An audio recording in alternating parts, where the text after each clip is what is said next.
Well, Sandy, thank you so much for coming on the podcast, making a little bit of time out of your day to come on and speak to myself about all things music. Thank you, it's a pleasure. As we've said before, we'll talk about all things, what inspired you with music, learning your instrument, gigging, songwriting, all those good things. But before we get started, Sandy, how are you actually doing? I'm surprisingly well, considering I'm a 55-year-old gentleman with diabetes and various other ailments. Apart from that, you're doing all right. Alcoholism. I've not been diagnosed with that yet. That's just a personal diagnosis. And an over-healthy appetite. I'm told I eat far too much by all my friends and stuff, but I think that's a good sign. I'm actually on that new drug, Ozempic. Well, it's a sister drug of Ozempic. It's not that particular brand, but because they give it to people with diabetes like me. Like, I've had diabetes long term for 20 years now. And but it really does, the weight cut really comes off you, honestly. But I've still managed to, even despite that, I've still managed to retain a bit of a little pot belly just because I fight against it. You know, one of the many things it does is decrease your appetite, but I'm fighting against it, still trying to eat twice as much as everybody else. You need something to rest the accordion on. That's true. It's all about positioning. I find that, I don't know if you've seen my Facebook show where I dress up as various characters, but when I dress up as a woman, I find that it's an excellent playing position if you've got breasts. So you lucky women. There you go. But Sandy, what I do with all my guests, I go back to the very beginning. So where are you originally from? I come from the small village of it's getting bigger every week because they're building houses all around it. The small village of Kirkliston, which is just behind. I'll tell you exactly where it is. It's about 8 miles outside the centre of Edinburgh. It's right behind Edinburgh Airport runway number 1, and it's fenced in from the other 3 points of the compass by the local piggery, a sewage works, and a spur of the M9. Honestly, it's a charming little place. But no, it's like a little oasis in the middle of all these things. You would think it would be horrible, but it's lovely. In fact, it's very desirable, which is why they're building all these houses around it as a sleeper town. It's like a mini Edinburgh, the little old centre and an ancient church from 1100 or so. My parents still live there. My mother, it was her 85th birthday this week, so they're still going strong there. My father was the vet there, so I was brought up. I was going to be, my right hand was trained to insert up an animal's rear end, no matter the size of it. The poor wee animals. But luckily they were spared, and the ears of millions have been punished instead.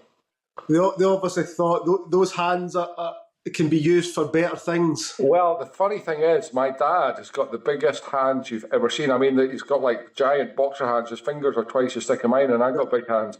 And I just used to watch the cows from the back, obviously, and cringe. The poor things. Hands like shovels. Yeah.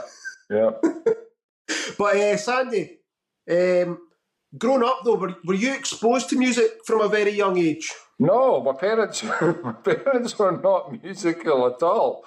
There was a selection of about 4 records that we were allowed. Well, it was all they had. It wasn't like they were depriving us of the personal record collection. They just had these 4 or 5 records. One was Jim Reeves.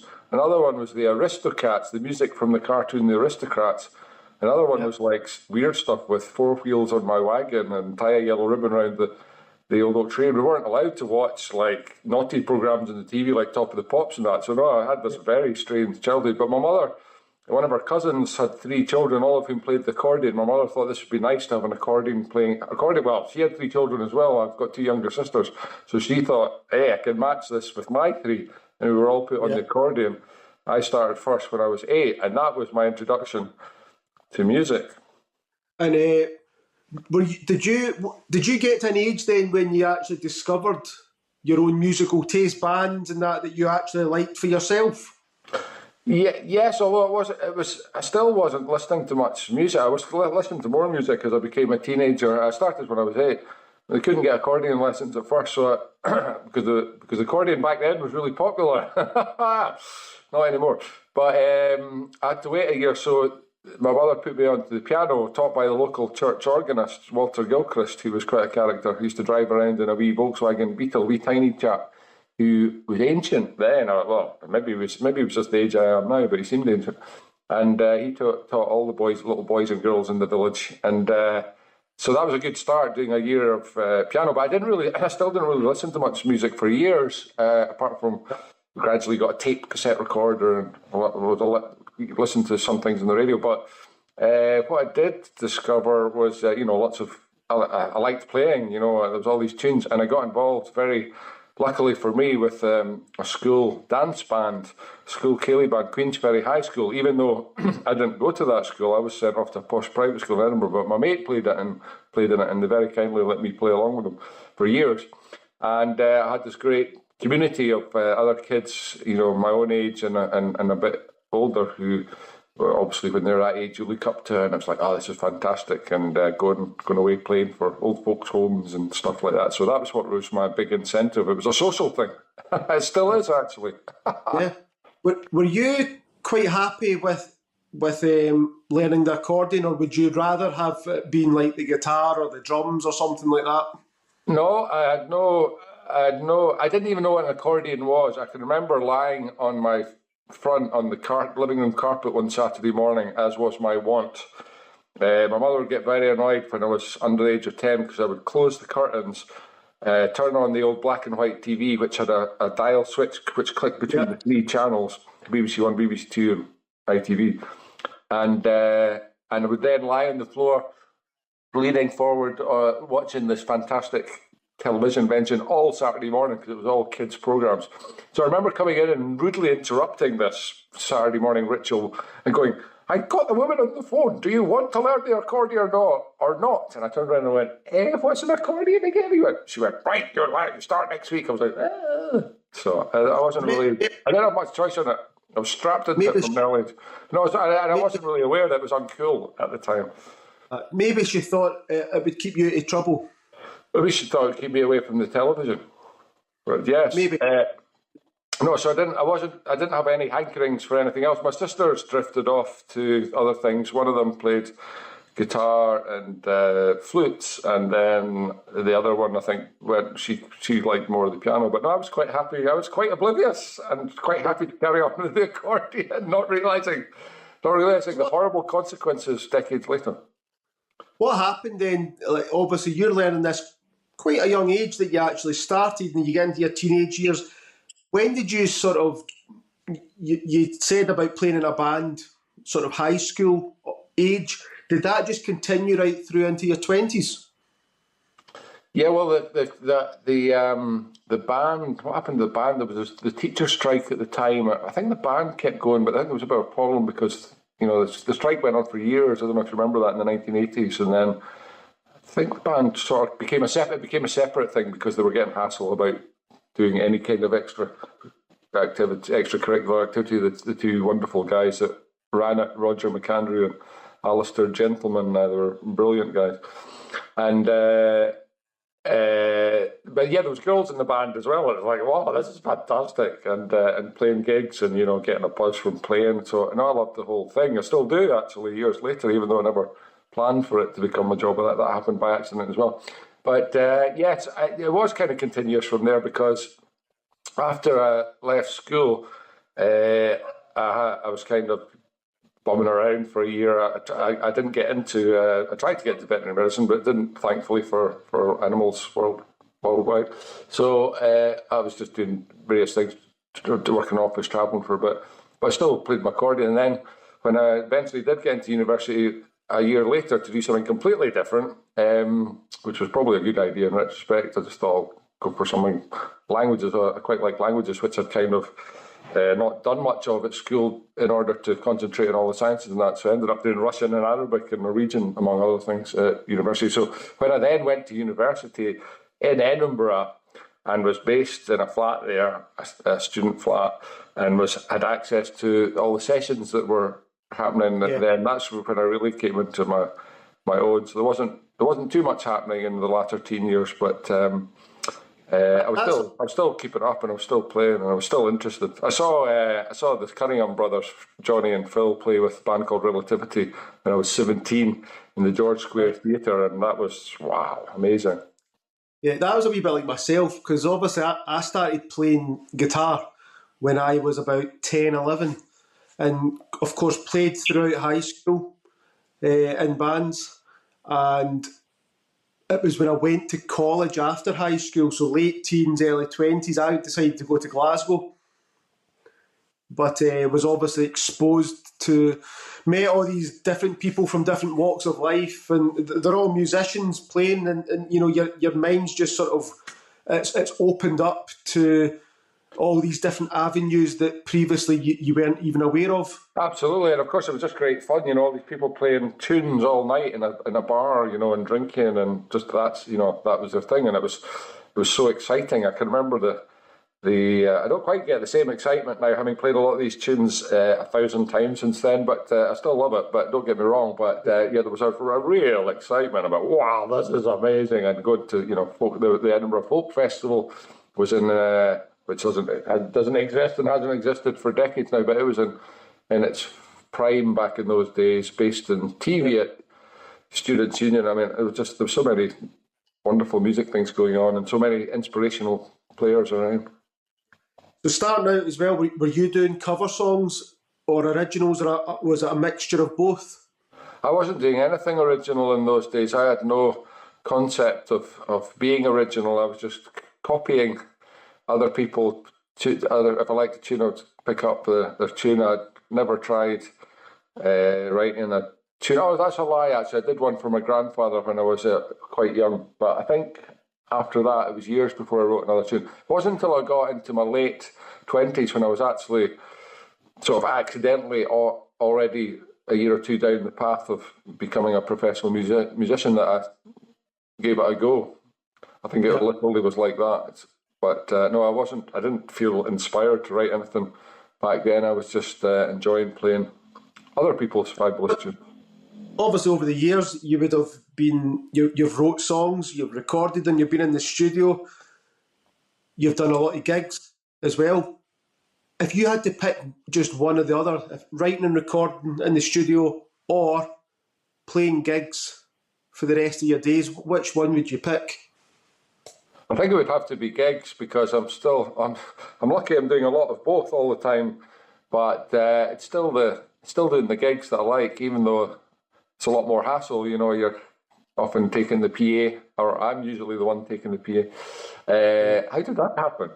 It's supposed to be the drummer that has the rubbish job carrying all the gear, but if you're supplying the PA for the gig, it's just as bad as being the drummer. Well, not quite as bad.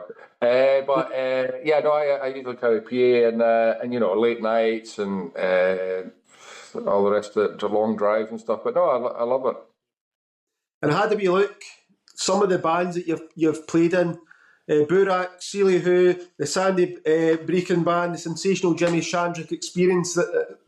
You've been a busy man over the years. I've been very fortunate. I don't know. I seem to be in the right place at the right time. I think that I got in, well, very much so at the start of it. Burak, I was the last one to join a very recent lineup that had been put together, called themselves Burak, and within a year we'd won the 1994 Scottish Folk Band competition, which happened to be the only year there ever was one, and the prize was a record contract with the wonderful Green Tracks.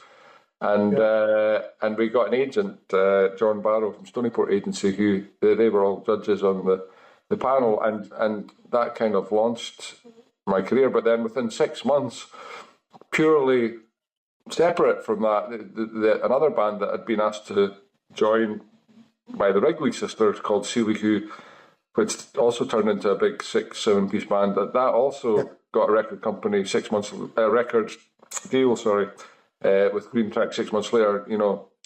So I was kind of like, wait a minute, maybe I should do something with this as a career. Yeah, but you're saying obviously you've got to be in the right place at the right time, which I appreciate. It was a bar. Being in the right place at the right time was bar, certainly in those days. I'm not in bars so much now. Well, I'm still in bars a lot playing, but that was more just socialising and, you know, and sessions and stuff, and not necessarily playing it, I'm just listening. You know, I do believe that you've also got to create your own luck as well. So there is a bit of luck of being in the right place at the right time. I guess so, yeah. Asked you to join the band if they didn't think you could bring something to it.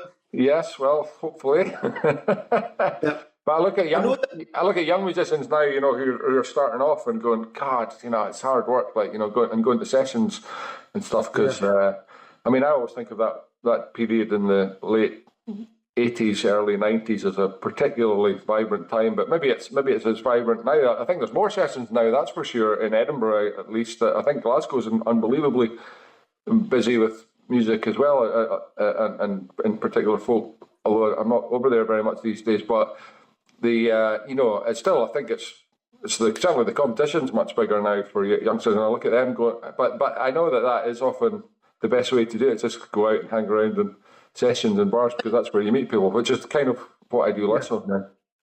I think playing live music is as popular now as it ever was. I think probably the struggle nowadays would be being able to make a living off of doing it, because the music business has changed so much in the last 30, 40 years.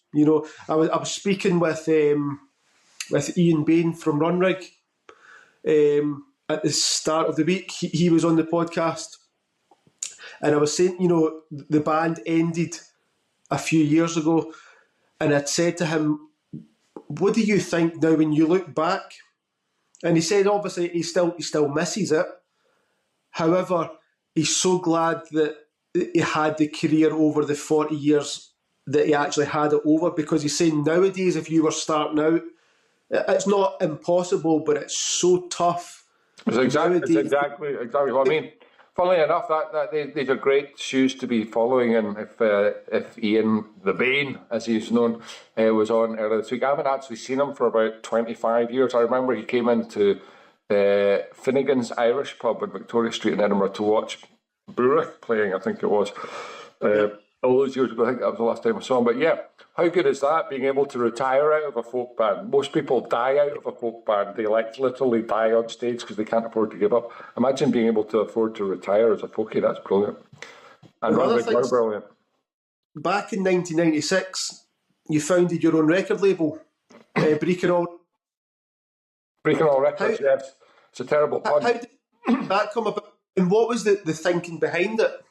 There wasn't any thinking. It was I don't do a lot of thinking. It's all accident. And what happened was I got these record deals, as I was saying, and I thought, I started to actually think, maybe I should do something. Maybe I should do something proactive with this instead of just letting things happen to me, which is how I'd spent most of my life. And so I thought, right, I could make a career of this. Maybe I should try writing my own tunes. Maybe I should try bringing out an album on my own. Because I was starting to realise that people didn't really find the accordion the tip-top instrument. But being a bit ballsy, I was putting myself forward, and I wasn't shy, put it that way. But I thought, maybe I can, I need to do something to promote myself and promote the accordion a bit more. So I thought I'd bring out my own album.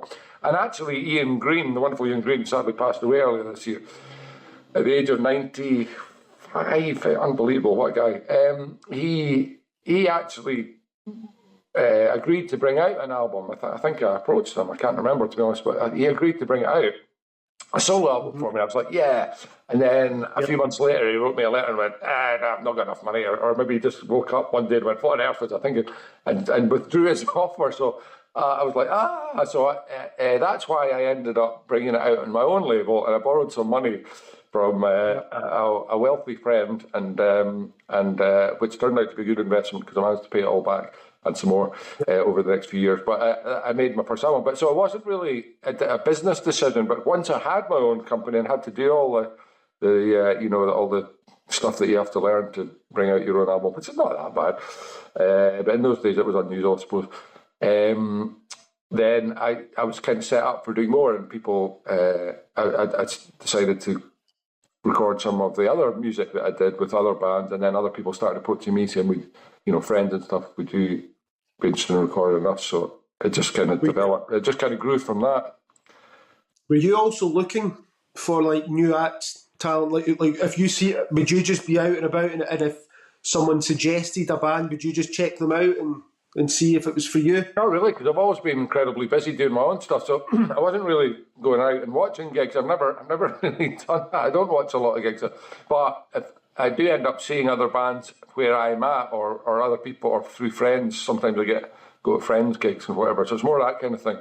But yes, gradually I did start, looking out for other people, but I was never looking for, oh, these guys will be big. It was more just like, oh, I'd like to record them. Yeah. So, so that's what it's become like now, anyway. It's amazing when you're talking about it, like the amount of talent, the amount of musicians and bands in Scotland. Now, Scotland's always had lots of musicians and great bands, but I don't know what it is about the last. I feel like the last 4 years, maybe since we came out of lockdown, there's been an obvious wave of Scottish bands breaking through, and you've got bands like Skippinish, you've got Tidelines, you've got Pete and Diesel, you've got the list goes on. There's bands, musicians, all these sort of people, and they're doing incredible. And but they're also doing incredible not just in Scotland but outside of Scotland as well. And I mean, it's great to see that, but I do feel like, especially since lockdown, it seems to have kind of they've put it up a gear, and there's all these bands starting to kind of get the recognition that they should have been getting, for years. It's a really great thing to see with Scottish bands doing well and getting the recognition that they deserve. It's wonderful. I wonder, I have no idea, but I wonder if it's something to do with like the staycation, people appreciating their own home country instead of going abroad because they weren't allowed to. Maybe it's the same with the music. Maybe they're going, oh, wait a minute, these guys are just round the corner, they're brilliant. Why didn't I notice them before? But it can't just be that. But I think after lockdown, when it was, all the gigs collapsed, tumbled overnight like dominoes. So maybe the musicians just, I just gradually started doing gigs again when they started coming back, and it took ages for them to build up. But I didn't launch myself into it. But I think maybe other people with a bit more drive maybe went after this 2 years almost forced detention at home that right, I'm really going to make a go of this and have done. So maybe that's what's behind it. Anyway, it's great, and it's great to see traditional music appreciated, because it's a huge part of the Scottish culture. It's a huge part of what tourists want to see that are coming to the country, bringing the money in. There's the scenery, the whiskey, and the music, and the weather, of course. And just being a music fan, if you like a big band from America, by the time they tour around the world, you'd be lucky if you see them once every 5 years. Just the way that it goes. So it's really great if you like one of these bands that are doing really well in Scotland, because you've got a good chance of seeing them 2 or 3 times a year. The way that it works out, it's refreshing. Yeah, well, Skippinish played just a few weeks ago the Esplanade in Edinburgh Castle with 80,000 people. If you told me that even a year ago, I wouldn't have believed it. But amazing. But I found there's a folk music website called The Living Tradition, and they had a quote in it about yourself. Right, so the quote was, if you want to hear what an accordion can do in the right hands, put it in the right and left hands of Sandy Brechin. Right? Yeah, that's a good one. I like that. I've used that a few times. Unfortunately, The Living Tradition is a bit of a misnomer for that. It was a magazine, but it's now dead. It's now the Dead Tradition. it went bust. That must feel nice having that said about you, because I play the guitar, and I can be completely honest. If someone was to say to you, if you want to hear what the guitar can sound like, they would not say put it in Ian's left and right hands. Well, that quote was from quite a long time ago, so you're only as good as your last gig. But I hopefully I've still got my chops. But yes, no, it's very nice, and I would like to think that I've done something a little bit different with the accordion from other people. But time will tell. Posterity will tell. So, Sandy, what is the plans for the remainder of 2024 for yourself? Well, I've had a very busy summer actually. I do quite a lot of everything, as you might gather: playing, recording, teaching. I have a wee agency as well, so putting gigs in for weddings and stuff. I still play quite a lot of ceilidhs myself with one of the bands you mentioned, the Jimi Shandrix Experience, which is a cross of kind of folky and electric, with bass and drums and stuff. But so I've still got bits and bobs with that. I'm going over to Germany in October for a wee tour I do every year with some musician friends over there. This year I was over I usually go to Sweden at least once a year. I've got some Swedish musicians that I hooked up with a few years ago, and we've got a band that tours Scotland for 1 week out a year, and usually Sweden. But we ended up playing a bluegrass festival, bizarrely, when we were over there this year, about a month ago, which was absolutely wonderful. And they seemed to like our unusual brand of bluegrass, because we don't play bluegrass at all. But it was nice. We play a mixture of sort of Swedish and Scottish stuff. A lot of it quite original, my own tunes and my friends' tunes. So so there'll be a bit more of that, and but nothing too exotic. And I'm not really flying all over the world like I used to years ago. More of the same, I think, is what you're trying to say. Yes, well, hopefully I'll have some albums that I've been working on for the last few years come out. In fact, one of them, which is with the Swedish guys, we started just before, literally about 2 weeks before lockdown. We were over recording in their place in Sweden, the middle of nowhere, Sweden. Like most of Sweden is the middle of nowhere, but they're in a particularly middle of nowhere, in the middle of nowhere. And I was listening to the radio on my phone before I came down in the morning one day, and I said, "Hey guys, have you heard this about this virus in China? It sounds pretty bad." And they're going, "No, just get on with the recording." And 2 weeks later, we're all shut down. And so we're still doing that album. It's almost finished, but it's been bits and done in dribs and drabs, sent across the ether and using the internet to record tracks and send them back and forward. So we thought we'd have that recorded in a week. That was 4 years ago. It's a work in progress. But Sandy, before we end things here, I'm going to ask you a couple of fun questions. You can give me your take on it. So, as you know, there has been lots and lots of great songs been recorded over the years by lots of different artists, different bands. If you could, what's the one song that you wish you could have sat in the recording studio to witness the band record the song? Oh my God, see if you asked that about a friend of mine, Ross Anderson, drummer who plays with me, I could have told you it was Stevie Wonder, The Suspicion. Yeah, because he thinks that's amazing, and it is amazing how it's put together. There's only about 5 or 6 tracks. It sounds like a million things going on. For me, I don't know. I was always a fan of the Doobie Brothers, this American band from the 1970s. Long Train Running, ching ching ching ching ching ching. I would love to have been there, but pretty much anything from that era, I would have loved to have seen being in the studio. Right, Sandy, imagine that you've got a time machine. Imagine you could go back in time, anywhere in the world, big gig, small gig, I'll let you decide. What's the one concert that you wish you could have attended? I guess Woodstock, to have seen what it was really like. Was it as good as everybody says? But or I think the original Glastonbury might have been interesting. It was probably just a field with a couple of small bands that became very big, and a few punters. Something at the start of it before it became the legend that it is. Yeah.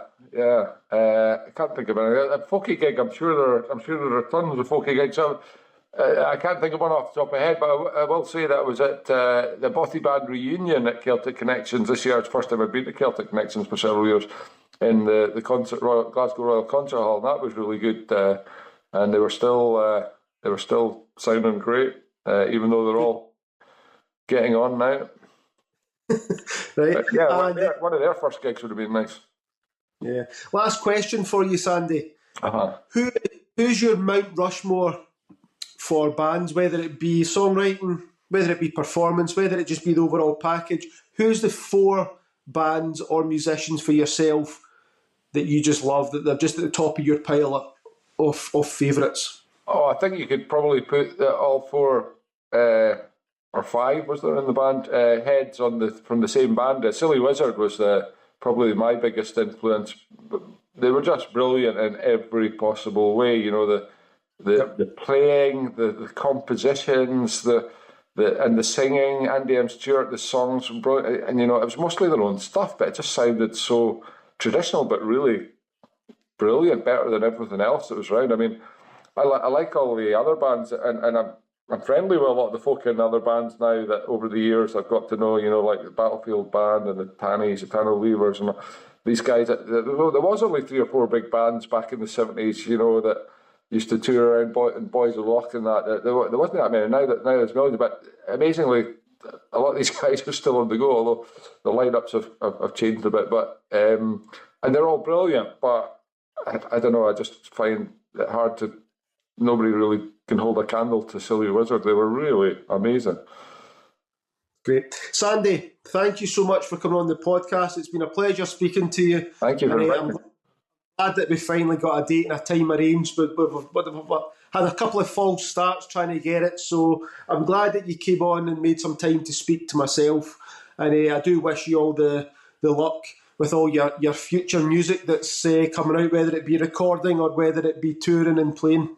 That's so kind of you, and thank you. And it's perfect timing because we're just about at tea time here. I'm up in Inverness. I'm in a hotel room above a bar, which is about to start live music very soon. So there you go. Perfect timing. Very lucky, very lucky. The drum kit was keeping me up all night last night, but I'm not complaining. It's very nice, not too shabby. Sandy, enjoy the rest of your evening, and you make sure that you be sensible. It's difficult, but I'll try. Thank you, Ian. Thanks for having me. Cheers. On. Bye.